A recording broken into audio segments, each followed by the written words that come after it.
the channel from Legends Series 27, we got the Terry Funk Chase Edition. And in the back half, we're going to rank the entire wave from my least favorite to my favorite. And the spirit of Ultimate Warrior will run forever!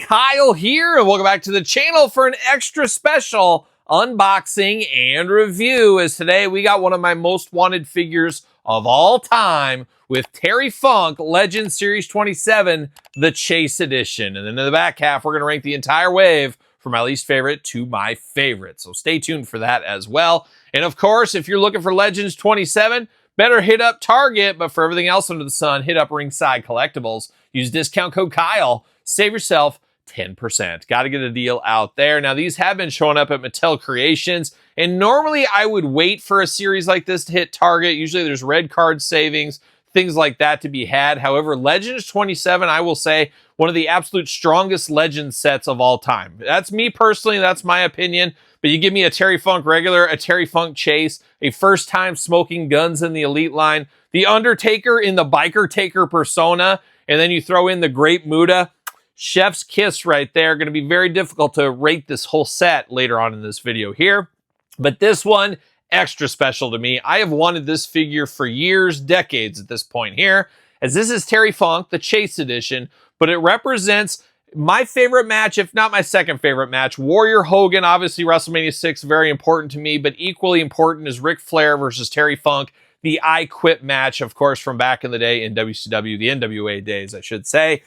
Absolutely loved that match, and that match was so special to me. I still remember that day what I was doing. My parents and my sister and me, we were going out to dinner. We were going to a pizza dinner at a pizza restaurant. Now, normally I'm all in on some pizza. However, Clash of the Champions, as you guys know, was a free event on TBS once upon a time, and I was so looking forward to Ric Flair versus Terry Funk. Now, when you're a little kid, most people come into it with the WWF, WWE. A little bit more cartoony, a little bit more of that kind of stuff.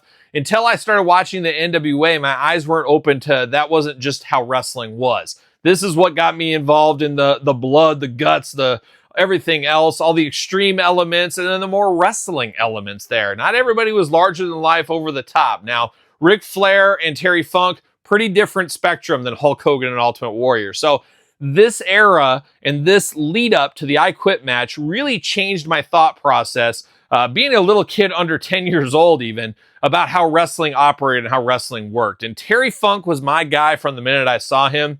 First time I remember Terry Funk was obviously his LJN, but I was too young to understand, and by the time I started watching WWE, he was out of there. So my first time to ever really watch Terry Funk in the thick of things was this era of Terry Funk, and he stole my heart and never let go to that day. And I was so excited for this, obviously, match here on free TV. Oh my gosh, doesn't get better than that. But going back to the restaurant, we went to the restaurant, and in my neck of the woods, the Clash of the Champions started at 7:05. Yes, 7:05. Now, I'm thinking in my head, well, dinner, we probably went at like 5:30 or something like that. Well, I remember just looking at the clock, and they had a big clock in the restaurant, just kind of by our table. And I would just be looking at it. I'm like, oh my gosh, we got to get home. Now, this is me being a little kid, remember, and being a stupid little kid, because 7:05 is when it starts. Do you think the main event's going on first? Do you think that's going to be the first match? No, it didn't go on till like 8:15, 8:30, whatever it might have been. I think it was a 2-hour show, if I remember correctly. But as a little kid, you're like, well, there's a possibility it could be the first match. You just never know, when obviously it was the main event. But I was just sweating. I was sweating there. I was just so scared I was going to miss this event. I didn't want to miss it. I had to see it. I had to see it live as it was happening. And I remember just telling my dad, saying, Dad, I can't be here anymore. I have to go. And he goes, well, we're not taking it. We're just, the food just got here. Like, I scarfed down a slice or two or whatever it was. And I said, well, I'll just run home. And I knew the way.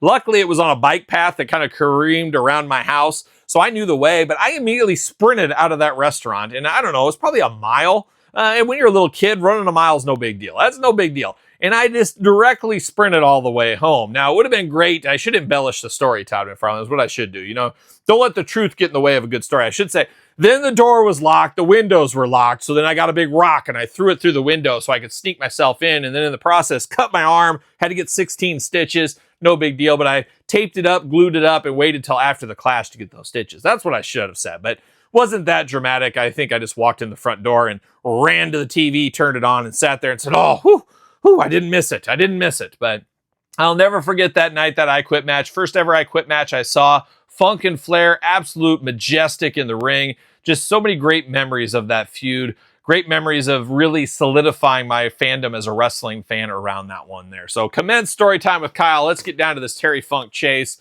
Absolutely cool here in the red. Now, we did unbox the regular edition. Check out that video if you did miss it. But looking good in red here, Terry Funk. Give me all the Terry Funks. I'm really looking forward to. They got to give us a retro Terry Funk. They got to give us a Superstars Terry Funk. What are we doing? We should have those by now. But looking good. Legends 27, usual packaging design. Terry Funk, Mattel, all the bells and whistles. Legends 27, Terry Funk.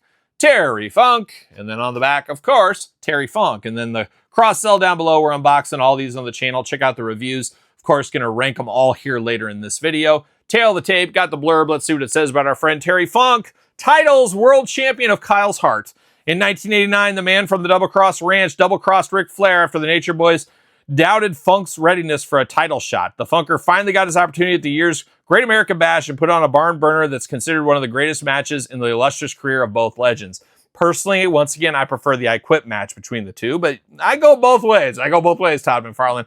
I'll take either of them, of course. But he does look amazing back here for Terry Funk. And how about that 1989? Oh, man. I was just really living my life. And I think I've said this before on the channel. I think my life just like hit its zenith in 1989. I think that was the top of me. 1989, you had the Flair and you had the Funk matches there. Brought in the Great Buddha and Sting closer to my heart around that as well. Gary Hart, of course. You had the I Quit match. Of course, you had the Oakland A's winning the World Series in 1989. It was absolutely amazing. And then I was riding that wave from the Fall Classic right into early 1990. We're in the spring. Of course, Ultimate Warrior beat Hulk Hogan. It was all coming up Kyle. It was all coming up Kyle that time frame. And then it all went downhill very shortly after that. Very disappointing what's happened in my life. But I'll never forget that magical year of 1989 into early 1990 where everything was right. I could have done no wrong. I should have been playing the lottery. I just wasn't old enough, unfortunately. Maybe not. Maybe I've had better times too, but I don't know. Once again, don't let the truth get in the way of a good story, right? See you later. Goodbye. Terry Funk, Plastic Prison. Look at that guy in the red and black attack. Oh my gosh. I think I'm going to have to track down at least one more Chase edition of Terry Funk. Going to play that Target long game and get that one because I think I need one with all the regalia on and one with all of it off. And of course, a mint card version. Got to have that as well, being the big Terry Funk fan I am. Got to have all different representations here of the Dirty Funker, as he's known in some circles. Now, I do got to give a special shout out to Seth Phelps, of course, of the Chick Foley Show. Check out the Chick Foley Show podcast. He reached out to me and said, hey, I got this extra. Is it true you need one of these? Cost plus shipping. And I said, sold, right through the internet is what I said. See you later. Goodbye. But he reached out to me and had this. And man, oh man, I can't thank him enough because normally I could wait for things like this. But Terry Funk, I had to have. I had to relive 1989 one last time. Well, hopefully not one last time, but you know what I mean. But shout out to him for helping me out with this one here. But now we're going to dive into Terry Funk. Now, we do got the rubber band here around the waist. That helps not that flare up in the front. There it is, rubber band off to the side. We're going to dive in here. And let's get old Terry out here. Let's get all these accessories done first. Now, we do get 2 fists of fury on Terry Funk. Of course, you know the rules for me. Make them different. They're colored different in the Chase and the regular. One gets fist. Maybe one gets a different fist. You guys know how it goes. Do got the branding iron, classic Terry Funk branding iron. Getting the most out of our molds with this kind of stuff, but you got to have the branding iron for Terry Funk. Would have loved to have seen a towel with this one too. He's always holding that towel around. We know how he does. Get the hat here, the red and black attack once again. Got the red kind of bandana around there. You got some of the beads over the top there. I don't know what kind of beads these are, but looking interesting for sure. But a nice cowboy hat for the old Dirty Funker, looking beautiful. And then we're grabbing into Terry Funk here. Now, these heads seem to be reused from the Coliseum collection, and I got a few of those Coliseum collection figures kicking around. I'm almost tempted to grab some of those extra heads from baggies and flip them around, make them even different, because obviously the Terry Funk in blue and this one in red, they're the same era of Terry Funk, just different outfits, so the head's going to match, but you could tweak it a little bit, get a different head. Might be something I might need to do with this Terry Funk here, but it definitely looks like Terry Funk. Got the screaming, yelling head. He's got a little bit of tongue showing there, a little Terry Funk tongue there. Long hair on the Funker, looking very, very good. He does got that, what is this, a poncho over the top, like a young poncho and lefty, is what that is, Merle Haggard and Willie Nelson going on. It would be cool if these were actual like beads and strings here, a little extra attention to detail. Not necessarily going to be needed, but man, looks really, really good there. I like the red, though. Of course, this just transports me back to the I Quit match once again. Now, he does got the chaps here just in black. Very, very plain. Got a little bit of fringe on the ends of these, but very plain as a whole, especially compared to the last one. But once again, it's accurate to the match, so you know I'm here for that. But those do look good. Got a little Velcro here. You just slip those off, slip off very easily. Now, you do get the gray tights with the black trunks here. Once again, very iconic to the match. I'm here for that. When I picture Terry Funk, most of the time, it's either ECW with the barbershop kind of tights going on, or it's this outfit because of this classic match for me. So, love the looks of that. Now, you do get 2 gripping hands out of the package. You got to have some gripping hands with Terry Funk so we can get the branding iron, obviously. And then you get the black wrestling boots with the white laces on it, giving it a little extra bit of color there. You do got the black knee pads, no elbow pads on this one here. Now, arms, of course, go all the way around on Terry Funk, bicep cut, double jointed pinless elbows, the hits I love, hands back and forth, head back and forth, ab crunch, nice tightness on the ab crunch, waist articulation. You got the Terry Funk splits, oh, a little tight in the legs, though. Little tight there. Right leg goes up okay. Left leg. Now, this is an anomaly from Vietnam, Todd. Of course, Todd McFarlane, he knows all these factories. He just talks factory stuff all day long. Left leg with the Vietnam bounce back. I don't like that at all. I don't want any bounce back, but usually it's the right leg with the bounce back. But Terry Funk keeping us guessing. He's truly a wild man, but he's got the action feature here like an old school Hasbro is what we got. Got the action figure or feature out of the figure on the leg here. Man, I hate that. Oh, it just grinds my gears. Take a deep breath and you count to 10. That's what you got to do. You got to do it sometimes. But man, they got to figure this out. It's very hit and miss. For a while, it was every figure. Then it stopped for a little bit. Now it's just every once in a while. So I don't know what's going on with Vietnam. We can't wave that flag yet. The Vietnam War continues. It's a wild time. Thigh cut, of course. Double jointed, pinless knees. Pinned. Pinned knees. What are we doing? Get those out of here on my Terry Funk. Boot cut, ankles back, forth, side to side, up and down. The usual articulation with the new ankle articulation here from the last 8 months or so, whatever you want to call it. Does fit on a Mattel ringside collectible stand. And I drop his hat. Oh, hard times. It's going south, folks. It's going south. But Terry Funk looking beautiful here. My Terry Funk. I was so excited when this was officially announced. So cool, so nostalgic for me personally. Maybe you as well. But man, oh man. Absolutely love this era of Terry Funk. So happy it's represented in the Elite line. A lot more looks of Terry Funk I would love to get. Hopefully we do get those. Once again, a retro, a superstar would be nice. But man, a lot more Elites. And heck, I'll take some more Ultimates if that's on the table. But absolutely love that. But I also do love this one too. Man, oh man, really, really hitting the nostalgic hits for me with these two here. And I love the blue and red colors. Just a lot of fun here, especially for Terry Funk fans, Legends fans, and all points in between. A beautiful, beautiful figure. Be interested to hear your thoughts on these Terry Funks. Which one are you looking for? Do you care which one you get? Does it prefer one or the other for you? Which of the 2 matches do you prefer? That's the real question. You know where I sit, but I'd be interested to hear your thoughts in the comments down below. But now it's time to grab the rest of the gang, and we're going to rank this entire wave from my least favorite to my favorite. All right, time to finish up Legends 27. As I said earlier, possibly one of, if not the best set from the Legends line so far. I am extremely biased in this with my Terry Funk love, my Great Muta love, and as far as Undertakers go, this is my favorite era of The Undertaker, and it's pretty cool to get a Billy gun as a smoking gun. So they're playing a lot of hits in this one. A very, very difficult ranking this one is going to be, but we're going to do it, and we're going to do it like we usually do it. We got 5 figures here. We're going to start at number 5, work our way to number 1. Number 1 be my absolute favorite right here.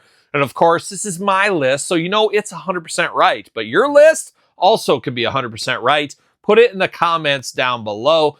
And we're going to get away with this one here. And this is going to be very difficult to do, but I'm going to do it. And easy for me, though, to do the number 5 selection here for Legends 27. We're going to the Underbiker. The Underbiker got to be number 5 here. I'm not a huge fan of the skull cap, beanie, whatever you want to call it on this. It just doesn't look right. It actually looks better with just the bandana. A fun figure. I don't hate this figure at all. Not a big fan of that, but besides that, a good Undertaker. I love this persona. I love the Underbiker.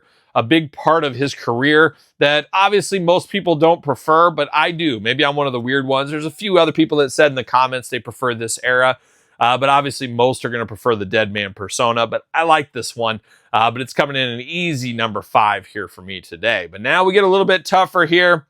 We got to go to number 4. And number 4, I'm going to go to Smoking Gun Billy Gunn. I was never a Smoking Guns fan. The Smoking Guns never did a whole lot for me. It didn't blow me away or anything like that. I thought it was cool when they had Sonny there, obviously. That helped them for me. But usually I like some Western cowboys. But that era of the WWF was a real tough era. And the Smoking Guns, once again, just didn't do a whole lot for me. And then you got Billy Gunn hitting on my wife once upon a time. We got all kinds of trouble with Billy Gunn. Not really. I don't blame him. I would have done the same thing if I was him. But it is cool to get this Billy Gunn here. This is one of the better Billy Gunns we've had in the Elite line because it feels so different. It is the first time in the line. And of course, being able to get another one like I did and use the Rick Rude head on that one to be a quasi Bart Gunn for now. Bart and Billy Gunn, the Smoking Guns. I think this works on your collection. I think this is an easy one here. Check out my review of this one. You can check out the Ravishing Rick Rude head, all that kind of stuff.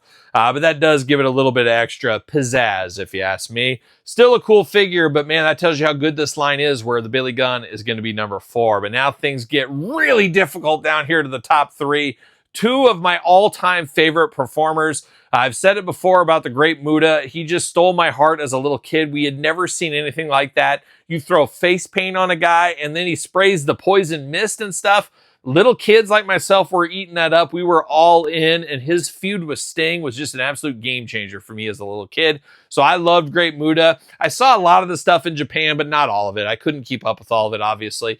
But I saw a lot of it. He'd come back to WCW fairly often. I would see some of that, some of the later stuff. So for the most part, I followed his whole career, and I really enjoyed the Great Muta. And what can I say about Terry Funk? Well, my top wrestler of all time. Him and the Ultimate Warrior, 1 and 2 for me, my absolute favorites. I love Terry Funk so much, so playing a lot of hits when we get some Terry Funk. So what I'm going to do here, I'm going to go number 3, and I'm going to do the Great American Bash, Terry Funk at number 3. It pains me. It pains me to do it, but I'm putting that one at number 3 there. Love this Terry Funk. Obviously, I've gushed enough about Terry Funk in this very video and the unboxing of this one, but just absolute magic right here at number 3. But now it gets extremely tough. Terry Funk Chase Edition from maybe my favorite match of all time, or Great Muta at the end of the career. So gonna easily go, and I think you guys know which way I'm going here. I'm going Great Muta number 2, Terry Funk at number 1. And let me explain myself. Stop yelling at me. I know you guys are all fired up.